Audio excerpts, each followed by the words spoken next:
שלום, שמי סימונה לואיס, אני היוצרת של המופע המכשפות. אני אמנית, יוצרת ומורה בתחום הקרקס כבר מ-2011. הרעיון ליצירה נולד מתוך הרצון לגרום לאנשים לצחוק אחרי כל כך הרבה שנים משוגעות שעברנו פה בארץ. הכוונה והבחירה ביצירה הזאת היא מבקשת לגעת בנשים ובגברים, ולהראות שבעצם אין דבר כזה אידיאל.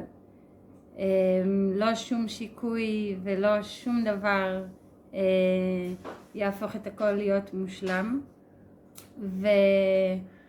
ואנחנו בעצם במופע מתמודדות עם הגילוי הזה של אין דבר כזה אידיאל ואין שיקוי שייתן לנו את המושלם הזה.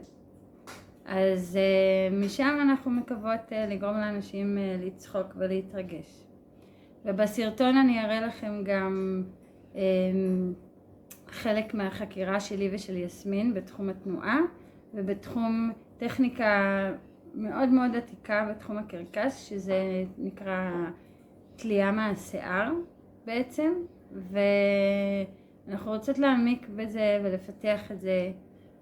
אז אני מקווה שתהנו, ואני מקווה שתינתן לנו את ההזדמנות ליצור, ותודה רבה.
Tu m'avais invité au Carlton.